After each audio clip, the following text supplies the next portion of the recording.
1 Samuel, capítulo 4. E a palavra de Samuel espalhou-se por todo o Israel. Nessa época, os israelitas saíram à guerra contra os filisteus. Eles acamparam em Ebenezer e os filisteus em Afeque. Os filisteus dispuseram suas forças em linha para enfrentar Israel e, intensificando-se o combate, Israel foi derrotado pelos filisteus, que mataram cerca de 4.000 deles no campo de batalha. Quando os soldados voltaram ao acampamento, as autoridades de Israel perguntaram: por que o Senhor deixou que os filisteus nos derrotassem? E acrescentaram: vamos a Siló buscar a arca da aliança do Senhor, para que ele vá conosco e nos salve das mãos de nossos inimigos. Então mandaram trazer de Siló a arca da aliança do Senhor dos Exércitos, que tem o seu trono entre os querubins. E os 2 filhos de Eli, Ofni e Finéias, acompanharam a arca da aliança de Deus. Quando a arca da aliança do Senhor entrou no acampamento, todos os israelitas gritaram tão alto que o chão estremeceu. Os filisteus, ouvindo os gritos, perguntaram: o que significam todos esses gritos no acampamento dos hebreus? Quando souberam que a arca do Senhor viera para o acampamento, os filisteus ficaram com medo e disseram: deuses chegaram ao acampamento. Ai de nós, nunca nos aconteceu uma coisa dessas. Ai de nós, quem nos livrará das mãos desses deuses poderosos? São os deuses que feriram os egípcios com toda espécie de pragas no deserto. Sejam fortes, filisteus. Sejam homens, ou vocês se tornarão escravos dos hebreus, assim como eles foram escravos de vocês. Sejam homens e lutem. Então os filisteus lutaram, e Israel foi derrotado. Cada homem fugiu para a sua tenda. O massacre foi muito grande. Israel perdeu 30.000 homens de infantaria. A arca de Deus foi tomada, e os 2 filhos de Eli, Ofni e Finéias, morreram. Naquele mesmo dia, um benjamita correu da linha de batalha até Siló, com as roupas rasgadas e terra na cabeça. Quando ele chegou, Eli estava sentado em sua cadeira ao lado da estrada. Estava preocupado, pois em seu coração temia pela arca de Deus. O homem entrou na cidade, contou o que havia acontecido, e a cidade começou a gritar. Eli ouviu os gritos e perguntou: o que significa esse tumulto? O homem correu para contar tudo a Eli. Eli tinha 98 anos de idade e seus olhos estavam imóveis. Ele já não conseguia enxergar. O homem lhe disse: acabei de chegar da linha de batalha. Fugi de lá hoje mesmo. Eli perguntou: o que aconteceu, meu filho? O mensageiro respondeu: Israel fugiu dos filisteus e houve uma grande matança entre os soldados. Também os seus 2 filhos, Ofni e Finéias, estão mortos e a arca de Deus foi tomada. Quando ele mencionou a arca de Deus, Eli caiu da cadeira para trás, ao lado do portão, quebrou o pescoço e morreu, pois era velho e pesado. Ele liderou Israel durante 40 anos. Sua nora, a mulher de Finéias, estava grávida e perto de dar à luz. Quando ouviu a notícia de que a arca de Deus havia sido tomada e que seu sogro e seu marido estavam mortos, entrou em trabalho de parto e deu à luz, mas não resistiu às dores do parto. Enquanto morria, as mulheres que a ajudavam disseram: não se desespere, você teve um menino. Mas ela não respondeu nem deu atenção. Ela deu ao menino o nome de Icabode e disse: a glória se foi de Israel, porque a arca foi tomada e por causa da morte do sogro e do marido. E ainda acrescentou: a glória se foi de Israel, pois a arca de Deus foi tomada. 1 Samuel 5. Depois que os filisteus tomaram a arca de Deus, eles a levaram de Ebenezer para Asdode e a colocaram dentro do templo de Dagom, ao lado de sua estátua. Quando o povo de Asdod se levantou na madrugada do dia seguinte, lá estava Dagom, caído, rosto em terra, diante da arca do Senhor. Eles levantaram Dagom e o colocaram de volta em seu lugar. Mas, na manhã seguinte, quando se levantaram de madrugada, lá estava Dagom caído, rosto em terra, diante da arca do Senhor. Sua cabeça e mãos tinham sido quebradas e estavam sobre a soleira. Só o seu corpo ficou no lugar.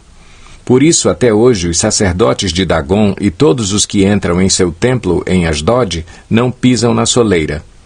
Depois disso, a mão do Senhor pesou sobre o povo de Asdod e dos arredores, trazendo devastação sobre eles e afligindo-os com tumores. Quando os homens de Asdod viram o que estava acontecendo, disseram: a arca do Deus de Israel não deve ficar aqui conosco, pois a mão dele pesa sobre nós e sobre nosso Deus Dagom. Então reuniram todos os governantes dos filisteus e lhes perguntaram: o que faremos com a arca do Deus de Israel? Eles responderam: levem a arca do Deus de Israel para Gate. E então levaram a arca do Deus de Israel. Mas quando a arca chegou, a mão do Senhor castigou aquela cidade e lhe trouxe grande pânico. Ele afligiu o povo da cidade, jovens e velhos, com uma epidemia de tumores. Então enviaram a arca de Deus para Ecrom. Quando a arca de Deus estava entrando na cidade de Ecrom, o povo começou a gritar: eles trouxeram a arca do Deus de Israel para cá a fim de matar a nós e a nosso povo. Então reuniram todos os governantes dos filisteus e disseram: levem embora a arca do Deus de Israel, que ela volte ao seu lugar, caso contrário ela matará a nós e a nosso povo. Pois havia pânico mortal em toda a cidade. A mão de Deus pesava muito sobre ela. Aqueles que não morreram foram afligidos com tumores, e o clamor da cidade subiu até o céu. 1 Samuel 6. Quando já fazia 7 meses que a arca do Senhor estava em território filisteu, os filisteus chamaram os sacerdotes e adivinhos e disseram: o que faremos com a arca do Senhor? Digam-nos com o que devemos mandá-la de volta a seu lugar? Eles responderam: se vocês devolverem a arca do Deus de Israel, não mandem de volta só a arca, mas enviem também uma oferta pela culpa. Então vocês serão curados e saberão por que a sua mão não tem se afastado de vocês. Os filisteus perguntaram: que oferta pela culpa devemos enviar-lhe? Eles responderam: 5 tumores de ouro e 5 ratos de ouro, de acordo com o número de governantes filisteus, porquanto a mesma praga atingiu vocês e todos os seus governantes. Façam imagens dos tumores e dos ratos que estão assolando o país e deem glória ao Deus de Israel. Talvez ele alivie a sua mão de sobre vocês, seus deuses e sua terra. Por que ter o coração obstinado como os egípcios e o faraó? Só quando esse Deus os tratou severamente, eles deixaram os israelitas seguirem o seu caminho. Agora, então, preparem uma carroça nova, com 2 vacas que deram cria e sobre as quais nunca foi colocado jugo. Amarrem-nas à carroça, mas afastem delas os seus bezerros e ponham-nos no curral. Coloquem a arca do Senhor sobre a carroça e ponham numa caixa ao lado os objetos de ouro que vocês estão lhe enviando como oferta pela culpa. Enviem a carroça e fiquem observando. Se ela for para o seu próprio território na direção de Bet-Semes, então foi o Senhor quem trouxe essa grande desgraça sobre nós. Mas se ela não for, então saberemos que não foi a sua mão que nos atingiu e que isso aconteceu conosco por acaso. E assim fizeram. Pegaram 2 vacas com cria, amarraram-nas a uma carroça e prenderam seus bezerros no curral. Colocaram a arca do Senhor na carroça e junto dela a caixa com os ratos de ouro e as imagens dos tumores. Então as vacas foram diretamente para Bet-Semes, mantendo-se na estrada e mugindo por todo o caminho. Não se desviaram nem para a direita nem para a esquerda. Os governantes dos filisteus as seguiram até a fronteira de Bet-Semes. Ora, o povo de Bet-Semes estava colhendo trigo no vale e, quando viram a arca, alegraram-se muito. A carroça chegou ao campo de Josué, de Bet-Semes, e ali parou ao lado de uma grande rocha. Então cortaram a madeira da carroça e ofereceram as vacas como holocausto ao Senhor. Os levitas tinham descido a arca do Senhor e a caixa com os objetos de ouro e as tinham colocado sobre a grande rocha. Naquele dia, o povo de Bet-Semes ofereceu holocaustos e sacrifícios ao Senhor. Os 5 governantes dos filisteus viram tudo isso e voltaram naquele mesmo dia a Ecrom. Os filisteus enviaram ao Senhor como oferta pela culpa estes tomores de ouro. Um por Asdod, outro por Gaza, outro por Ascalon, outro por Gate e outro por Ecrom. O número dos ratos de ouro foi conforme o número das cidades filisteias que pertenciam aos 5 governantes, tanto as cidades fortificadas como os povoados do campo. A grande rocha sobre a qual puseram a arca do Senhor é até hoje uma testemunha no campo de Josué de Bet-Semes. O Senhor, contudo, feriu alguns dos homens de Bet-Semes, matando 70 deles, por terem olhado para dentro da arca do Senhor. O povo chorou por causa da grande matança que o Senhor fizera, e os homens de Bet-Semes perguntaram: quem pode permanecer na presença do Senhor, esse Deus santo? A quem enviaremos a arca para que ele se afaste de nós? Então enviaram mensageiros ao povo de Quiriate-Jearim, dizendo: os filisteus devolveram a arca do Senhor. Venham e levem-na para vocês. 1 Samuel 7. Os homens de Quiriate-Jearim vieram para levar a arca do Senhor. Eles a levaram para a casa de Abinadab, na colina, e consagraram seu filho Eleazar para guardar a arca do Senhor. A arca permaneceu em Quiriate-Jearim muito tempo. Foram 20 anos, e todo o povo de Israel buscava o Senhor com súplicas. E Samuel disse a toda a nação de Israel: se vocês querem voltar-se para o Senhor de todo o coração, livrem-se então dos deuses estrangeiros e das imagens de Astarote, consagrem-se ao Senhor e prestem culto somente a Ele, e Ele os libertará das mãos dos filisteus. Assim, os israelitas se livraram dos Baalins e dos postes sagrados e começaram a prestar culto somente ao Senhor. E Samuel prosseguiu: reúnam todo o Israel em Mispá, e eu intercederei ao Senhor a favor de vocês. Quando eles se reuniram em Mispá, tiraram água e a derramaram perante o Senhor.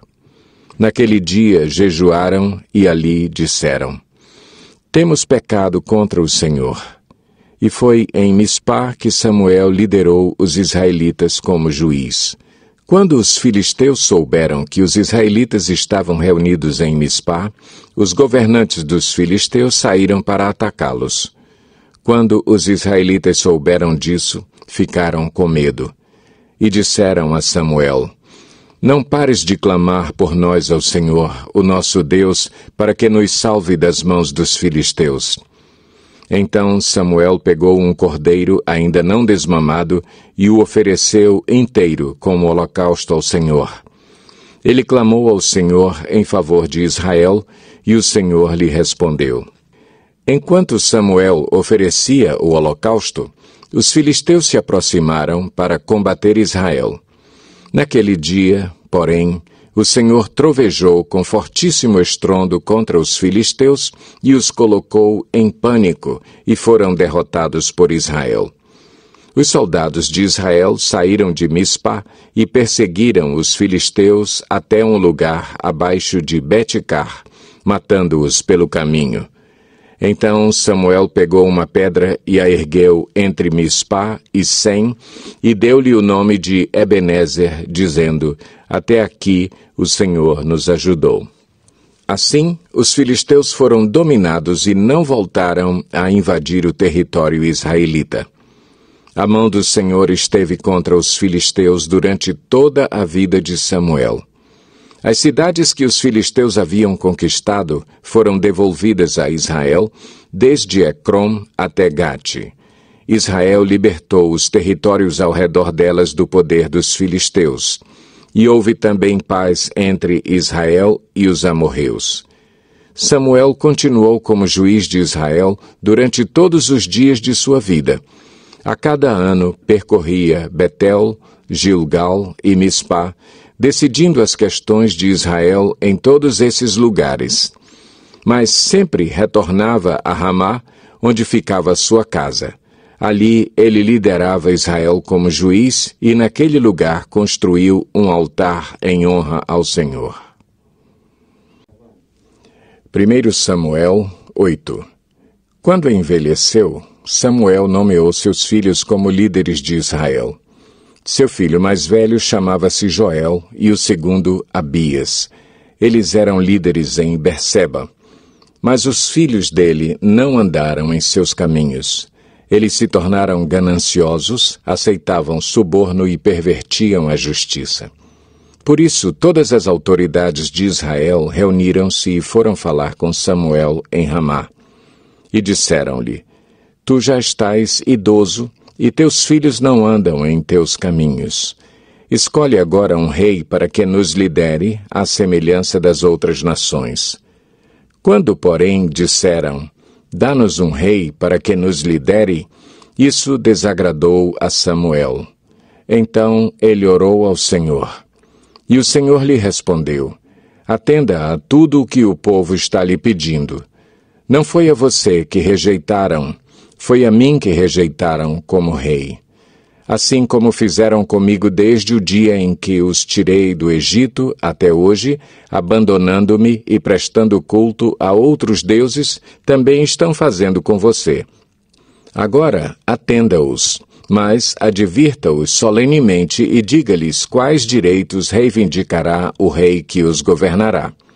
Samuel transmitiu todas as palavras do Senhor ao povo que estava lhe pedindo um rei, dizendo: O rei que reinará sobre vocês reivindicará como seu direito o seguinte: ele tomará os filhos de vocês para servi-lo em seus carros de guerra e em sua cavalaria, e para correr à frente dos seus carros de guerra.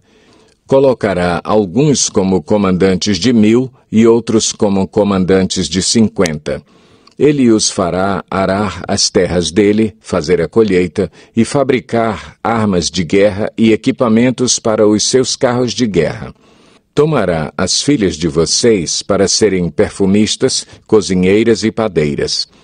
Tomará de vocês o melhor das plantações, das vinhas e dos olivais, e o dará aos criados dele.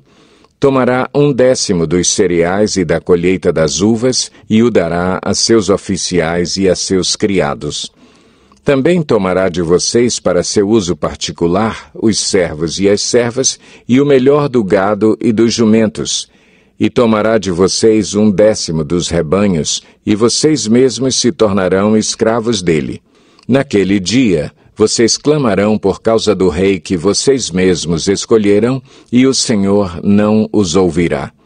Todavia o povo recusou-se a ouvir Samuel e disse: Não, queremos ter um rei. Seremos como todas as outras nações. Um rei nos governará e sairá à nossa frente para combater em nossas batalhas. Depois de ter ouvido tudo o que o povo disse, Samuel o repetiu perante o Senhor. E o Senhor respondeu: Atenda-os e dê-lhes um rei. Então Samuel disse aos homens de Israel: Volte cada um para a sua cidade.